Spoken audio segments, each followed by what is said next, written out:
السلام علیکم ورحمۃ اللہ. اذان دے دیں.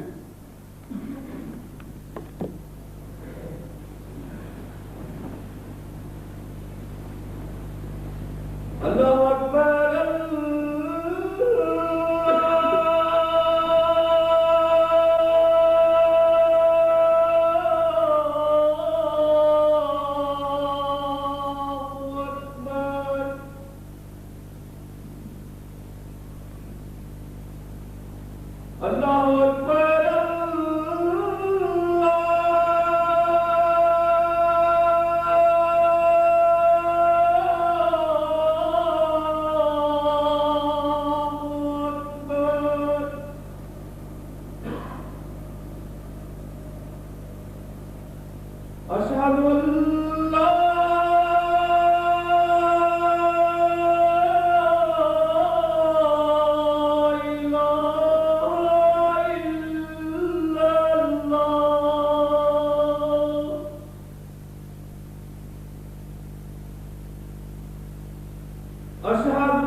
أشهد أن لا إله إلا الله وحده لا شريك له وأشهد أن محمدا عبده ورسوله أما بعد فأعوذ بالله من الشيطان الرجيم بسم الله الرحمن الرحيم الحمد لله رب العالمين الرحمن الرحيم مالك مالك يوم الدين إياك نعبد وإياك نستعين اهدنا الصراط المستقيم صراط الذين أنعمت عليهم غير المغضوب عليهم ولا الضالين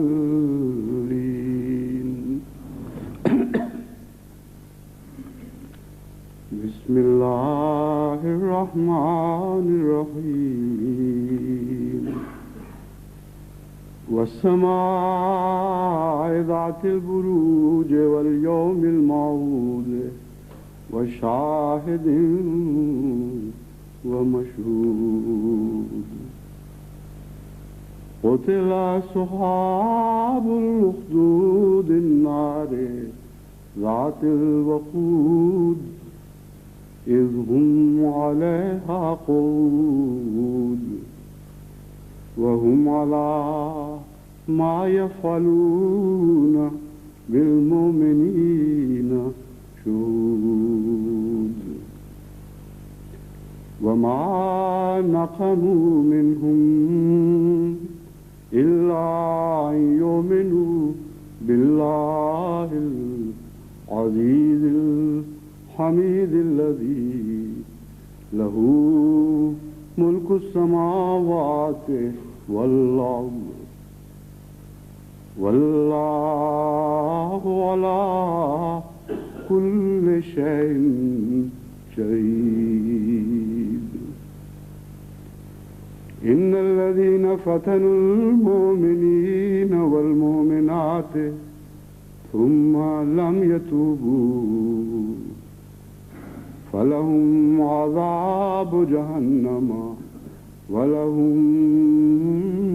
عذاب الحريق إن الذين آمنوا وعملوا الصالحات لهم جنات تجري من تحتها الأنهار ذلك الفوز الكبير إن بطش ربك لشديد إنه هو يبدئ ويعيد وهو الغفور الودود ذو العرش المجيد فعال لما يريد.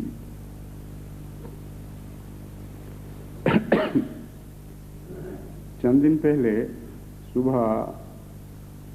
نماز فجر کے بعد تلاوت کے دوران جب میں حکایت کے اس ٹکڑے پہ پہنچا قالوا انا للہ و انا الیہ راجعون، تو بڑی شدت کے ساتھ جیسے خیال میخ کی طرح دل میں گڑ جائے، یہ القاء ہوا کہ کوئی ایسی خبر پہنچنے والی ہے جس کے نتیجے میں مجھے خدا نے تلقین فرمائی ہے کہ حضرت صلی اللہ علیہ وآلہ وسلم اور آپ کے غلاموں کا اسوہ اختیار کرتے ہوئے انا للہ و انا الیہ راجعون پڑھوں اور اس کے مضمون کی طرف متوجہ ہوں۔ چنانچہ اسی رات عبدالباقی ارشد صاحب کے ذریعے شیخو پورے سے وہ اطلاع ملی جس میں بتایا گیا کہ ایک واقعہ ایسا ہوا جس کے نتیجے میں چک 563 گاف بے تحصیل جڑاوالا میں دشمنان احمدیت نے احمدی گھروں کو اوپر حملہ کیا، ان کو لوٹا، ان کو آگیں لگائیں، اور اس کے بعد ان کا ارادہ اب ننکانہ صاحب میں بھی اسی قسم کی کاروائیاں کرنے کا ہے۔ 2 دن کے بعد پھر وہ ننکانہ صاحب کی اطلاع مکرم چودھری انور حسین صاحب نے دی، جس کی تفصیل آپ کو معلوم ہو چکی ہے۔ سوائے 3 گھروں کے جن کا شریروں کو علم نہیں ہو سکا،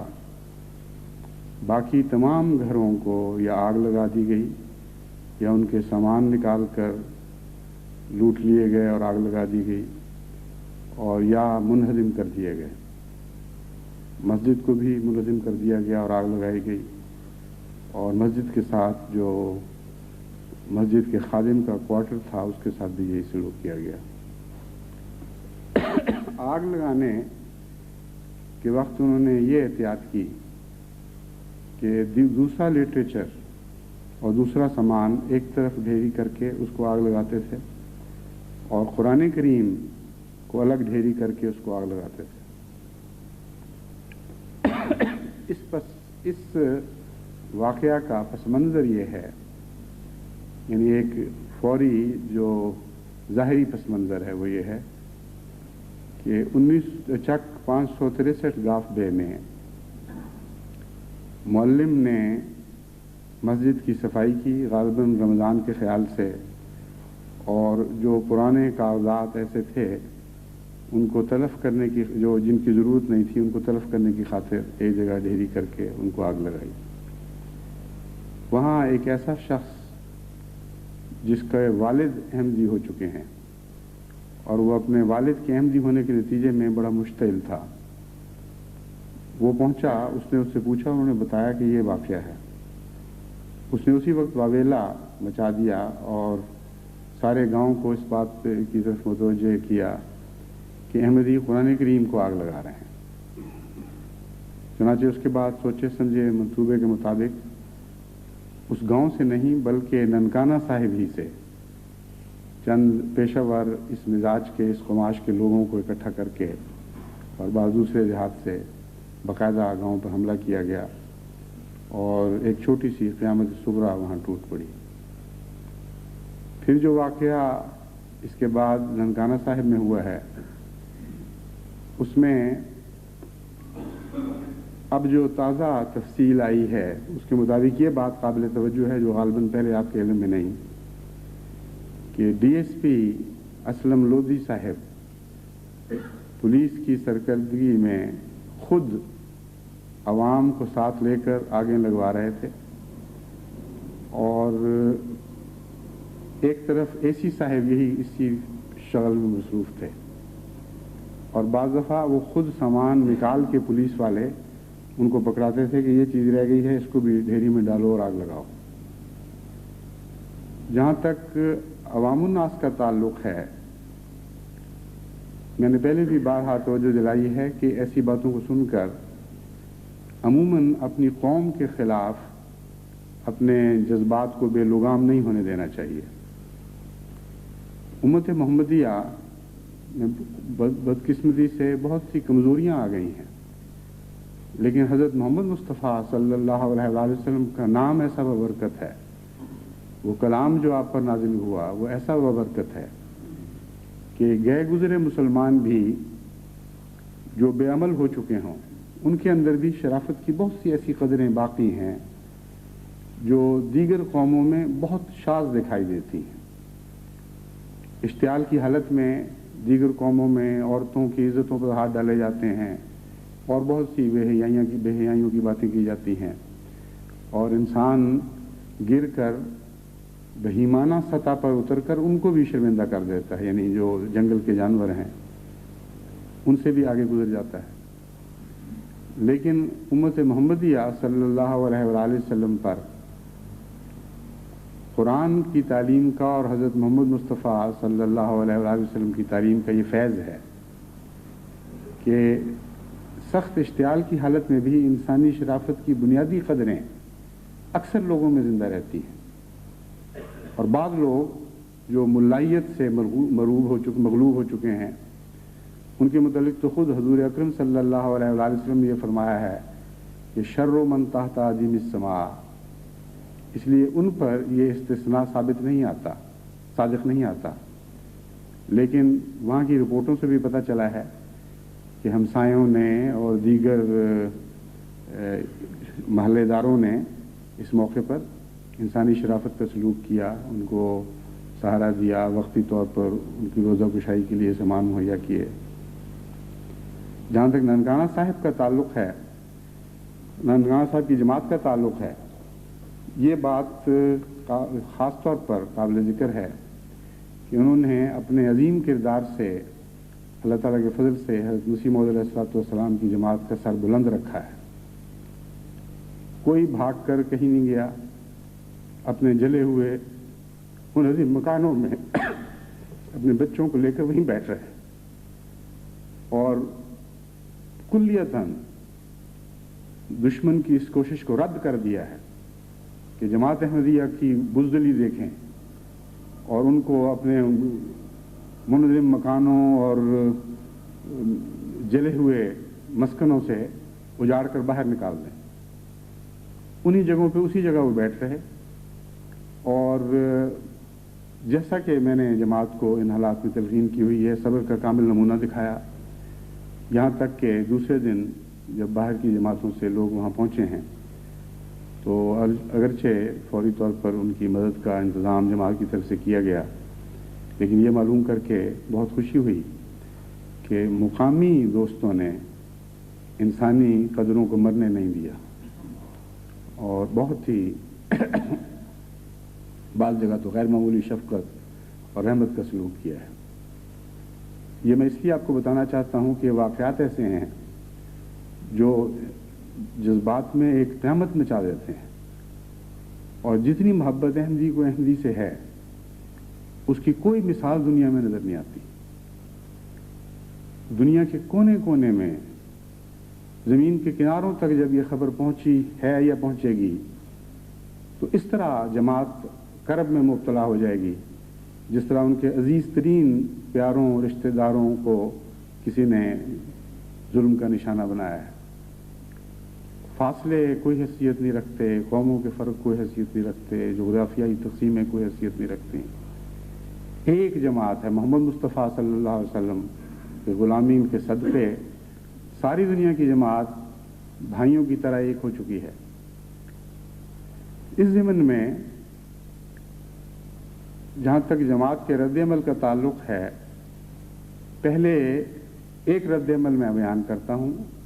اور باقی باتیں بعد میں، جس کا مزید پس منظر بیان ہونے والا ہے اس کے بعد پھر بات کروں گا.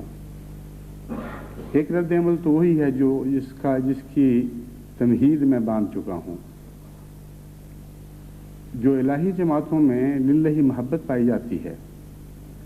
اس کے نتیجے میں اگر ایک جز کو تکلیف پہنچے تو دوسرا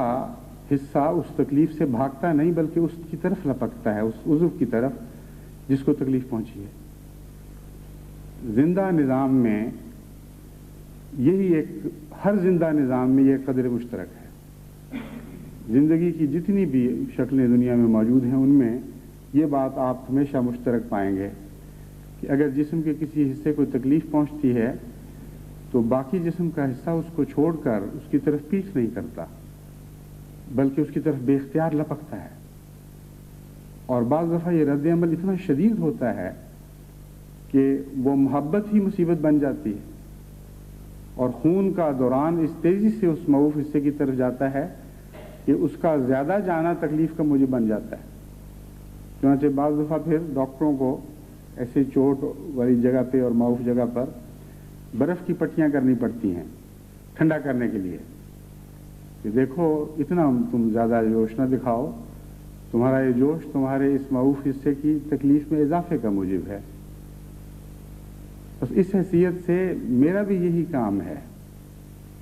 ایک زندہ روحانی جماعت کے سربراہ کی حیثیت سے میں ان کے مزاج کو خوب سمجھتا ہوں. کبھی مجھے اس بات کی ضرورت پیش نہیں آئی، نہ کبھی آئے گی کہ میں جماعت کو کسی واقعہ کے بیان کے بعد مشتعل کرنے کی کوشش کروں، ان میں ہیجان پیدا کرنے کی کوشش کروں. میرا کام ہمیشہ وہی ہوتا ہے جو ڈاکٹر معوف جسم کے معوف حصے کے لیے کرتا ہے، یعنی ایسے جسم کے معوف حصے کے لیے جس میں زندگی کی ساری قوتیں پائی جاتی ہیں. وہ بجائے اس کے کہ اس کو گرم کرے اس کو ٹھنڈا کرتا ہے، اسے سمجھاتا ہے، اس کو توازن دیتا ہے اور کہتا ہے کہ تمہارا یہ رد عمل مزید تکلیف کا موجب نہ بن جائے. بس اس پہلو سے جب ایک احمدی کا گھر جلا تو ساری جماعت اپنے گھر جلوانے کے لیے تیار بیٹھی. کوئی پیٹھ دکھا کر نہیں جا رہا. مجھے ان کو سمجھانا پڑ رہا ہے کہ اپنے رد عمل کو توازن بخشو اور اپنا جوش نکالنے کی خاطر دوسروں کو تکلیف میں مبتلا نہ کرو. اس پہلو سے جو بھی آخری فیصلہ ہوگا وہ تو خوب غور و فکر کے بعد اور مشوروں کے بعد ہوگا کہ جماعت کو آئندہ کیا رد عمل دکھانا ہے. لیکن یہ تو بہرحال قطعی بات ہے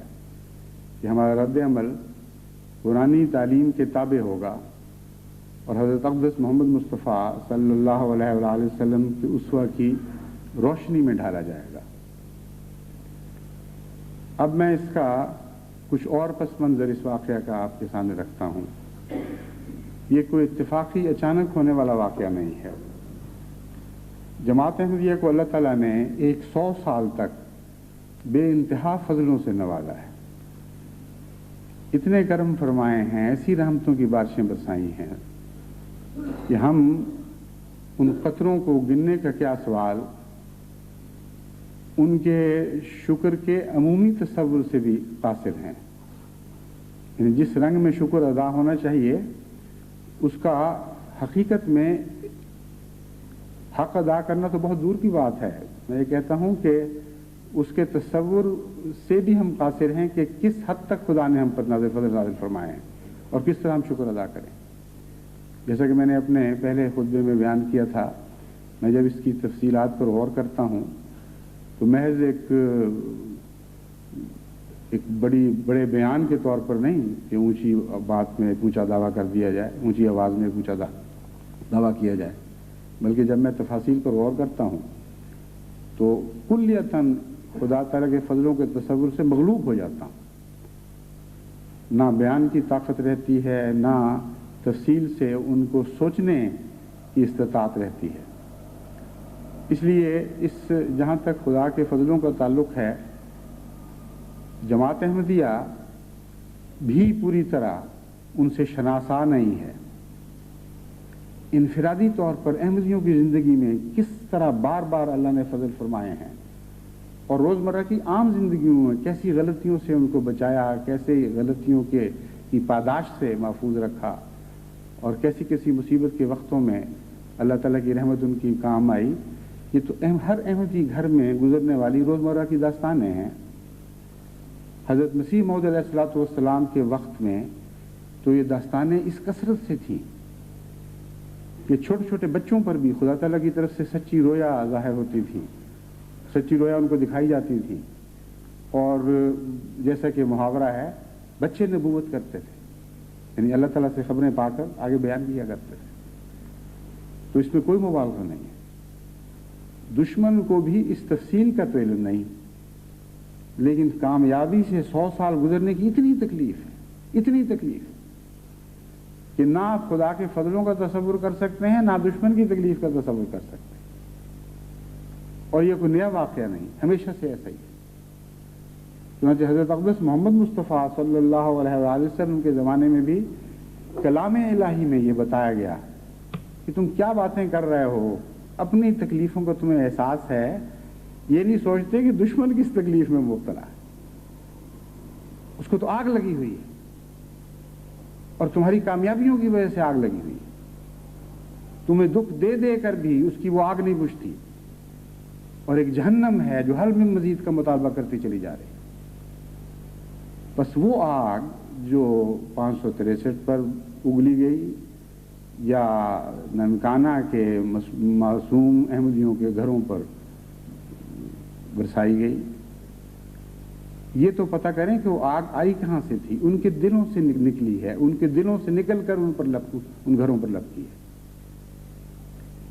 اس نے ہماری جائیدادوں کے ظاہر کو تو جلایا، لیکن میں آپ کو یقین دلاتا ہوں کہ ایک بھی احمدی نہیں ہے جس کے دل پر وہ آگ لپک سکتی ہو.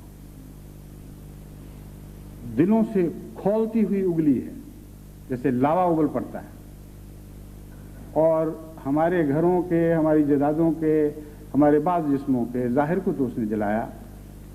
لیکن دلوں پر حملہ کرنے کی اس کو توفیق نہیں دی گئی. دل اس آگ سے مامون اور محفوظ ہیں، کیونکہ جن دلوں میں خدا کی محبت ہے اور خدا کا پیار ہے اور بنی نوع انسان کی سچی ہمدردی ہے، ان کو کوئی دنیا کی آگ جلا نہیں سکتی۔ لیکن ان کو میں یہ مطلع ضرور کرتا ہوں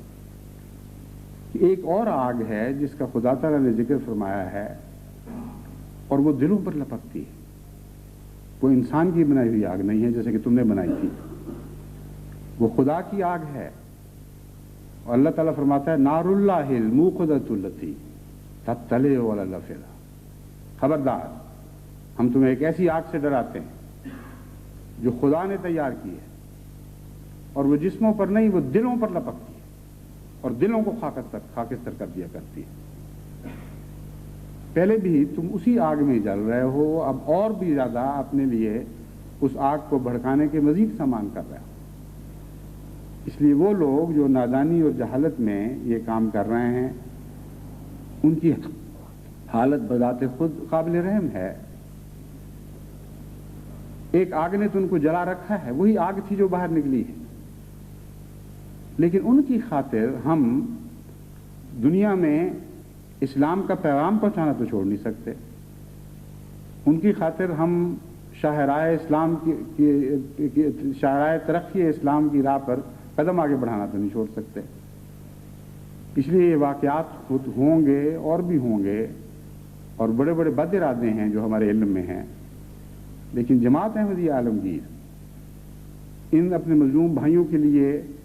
دل میں درد تو محسوس کرے گی، ان کے لیے دعائیں بھی کرے گی، ہر قربانی کے لیے بھی تیار رہے گی۔ ان کے دل ان کی طرف لپکیں گے، ان سے بھاگیں گے نہیں،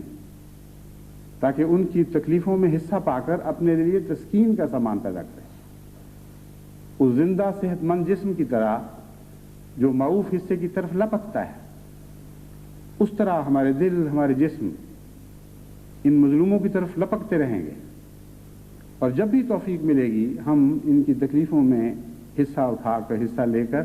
اپنے لیے تسکین قلب کا سامان پیدا کریں گے، لیکن جلن کا نہیں۔ احمدی دلوں کو خدا کی آگ سے بچایا گیا، محفوظ رکھا گیا ہے اور مامون قرار دیا گیا، اور کوئی دنیا کی طاقت نہیں ہے جو احمدی دلوں کو جلا سکے۔ اس کا دوسرا ایک پس منظر ہے، وہ بھی میں جماعت کے سامنے کھول کر بیان کرنا چاہتا ہوں۔ وہ پس منظر سیاسی پس منظر ہے۔ جماعت احمدیہ پاکستان میں اس وقت بلیک میلنگ کے لیے استعمال ہو رہی ہے۔ آہستہ آہستہ اس ملک میں اخلاقی قدروں کی بھی قیمت اٹھتی چلی جا رہی ہے، ہر نیکی کا تصور وہاں معدوم ہوتا چلا جا رہا ہے، ظلم اور سفاکی بڑھ رہے ہیں۔ اس حد تک بد اخلاقی کی حالت ہے کہ چند دن ہوئے اخبار میں یہ دردناک خبر شائع ہوئی کہ میلاد النبی شب برات کے موقع پر فیصل آباد، جو اس وقت جماعت کی مخالفت میں پیش شہروں میں سے ہے، فیصل آباد میں لوگوں نے بھنگڑے ڈال کے اور ناچ کر کے اور نہایت ہی خلاف اسلام حرکتیں کر کے، یہاں تک کہ شرابیں پی کے شب برات منائی۔ یہ اس ملک کا حال ہو چکا ہے بدقسمتی سے۔ کراچی شہر جلتا ہے اور بار بار جلتا چلا جاتا ہے، ایک مسلمان دوسرے مسلمان کے گلے بھی کاٹتا ہے اور بلکہ زندہ آگ میں جلا دیتا ہے۔ حیدرآباد میں جو واقعات بار بار رونما ہو رہے ہیں، اور پاکستان کے شہروں اور گلیوں سے جس طرح امن اٹھ رہے ہیں، بچے اغوا ہو رہے ہیں، ہر قسم کے مظالم کو وہاں کھلی چھوٹی ہے۔ لیکن کوئی چیز اتنی ارزاں نہیں جتنی احمدی کی دولت، احمدی کا مال، احمدی کی جان اور احمدی کے جسم ارزاں ہیں۔ جب احمدی کا سوال آئے پھر تو جس طرح نیلامی بولی جاتی ہے، اس طرح سیاسی پارٹیاں ایک دوسرے سے بڑھ کر نیلامی بولتے ہیں کہ ہم اس سے زیادہ ظلم کرنے کے لیے تیار ہیں، تم کیا باتیں کر رہے ہیں۔ اسمبلیوں میں مقابلے ہوتے ہیں، ہوئے ہیں، کہ تم چیز کیا ہو، تم کہاں تک ظلم کر سکتے، جو ہم نے کیے اور جو ہم کریں گے تمہارے تو خواب و خیال میں بھی نہیں آ سکتے۔ جس ملک کی اخلاقی قدریں یہ ہو، جس کی سیادت کا یہ حال ہو کہ دیوالیہ پٹ چکا ہو، وہاں یہ توقع رکھنی سیاست سے اور سیاسی رہنماؤں سے کہ وہ اخلاقی قدروں کی بنا پر جماعت احمدیہ کی حفاظت میں کوئی قدم اٹھائیں گے، بالکل ایک جھوٹا اور لغو خیال ہے۔ اسی لیے میں نے آغاز ہی میں جب یہ سیاسی تبدیلی پیدا ہوئی،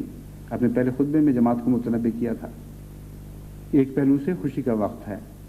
اس میں کوئی شک نہیں کہ ایک لمبے عرصے کے بعد ایک استبدادی آمریت کا خاتمہ ہوا ہے،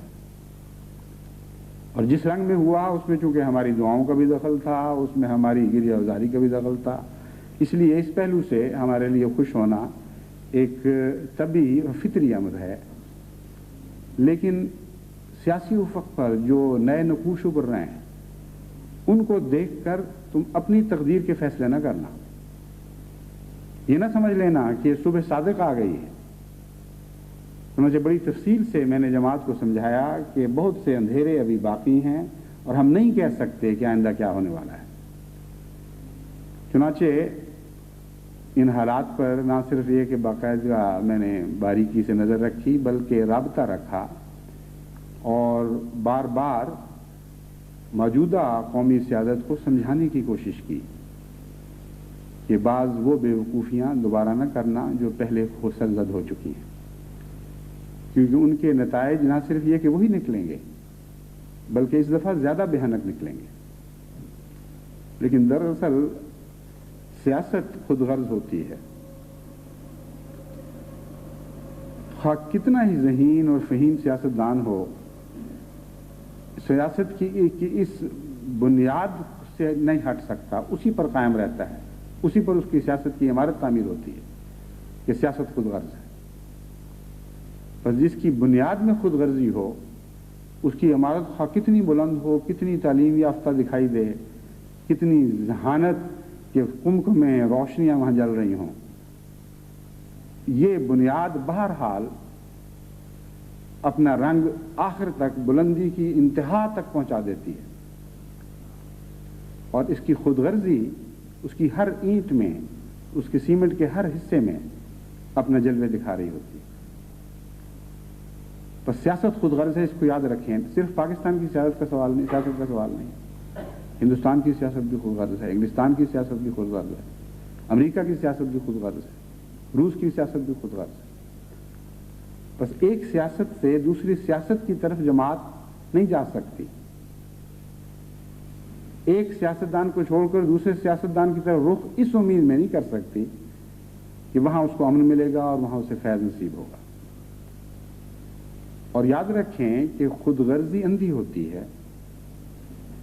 اس لیے جب بظاہر بڑے بڑے تعلیم یافتہ سیاستدان انتہائی حماقت کی باتیں کر رہے ہوتے ہیں، جو ایک عام سادہ مومن کو بھی نظر آ رہی ہوتی ہیں کہ یہ حماقت کی باتیں ہیں، تو دراصل وہ ساری حماقتیں خود غرضی پر مبنی ہوتی۔ یہ ایک ایسا تجزیہ ہے جس میں آپ کبھی کوئی تبدیلی نہیں دیکھیں گے۔ سیاستدان کی ہر غلطی خود غرضی پر مبنی ہوتی ہے، اور چونکہ خود غرضی اندھی ہے اس لیے اندھے کو تو دکھائی نہیں دیتا، اس کو تو اپنا ہاتھ نہیں دکھائی دے سکتا۔ یہ وہ پس منظر ہے سیاسی جس کے جلو میں یہ سب واقعہ ہوا ہے۔ پنجاب کی حکومت نے پہلے ملا کو اٹھانا شروع کیا اور بڑے زور کے ساتھ یہ اعلان کیے کہ ہماری سیاست ملا کی سیاست ہے اور ملا ہمارے ساتھ ہے، اور ملا نے بھی خوب ان کی تائید کی۔ اور اسلام کو جیسا کہ ہمیشہ وہ ظلم کا نشانہ بناتے رہے ہیں، اب بھی ظلم کا نشانہ بنایا، اور یہ آواز اسلام کے نام پر اٹھائی کہ عورت سربراہ نہیں ہو سکتی۔ اس کے نتیجے میں مرکزی سیاست نے جو خود غرضانہ قدم اٹھایا وہ یہ تھا کہ انہوں نے ایک دوسرے صوبے کا مولوی خرید لیا، اور ایسا مولوی خریدا جس کے اثرات اور ٹانٹے پنجاب میں بھی موجود ہیں اور کافی گہرے ہیں، یعنی ملتان میں بھی ان کا ہیڈ کوارٹر ہے اور ڈیرہ اسماعیل خان میں بھی ہے، اور ان کے ساتھ سودا بازیاں ہوئی جن کا انہوں نے کھلم کھلا اعتراف کیا، اور ان سودا بازیوں کے نتیجے میں یہ طے پا گیا کہ عورت کی سربراہی کا جو اسلامی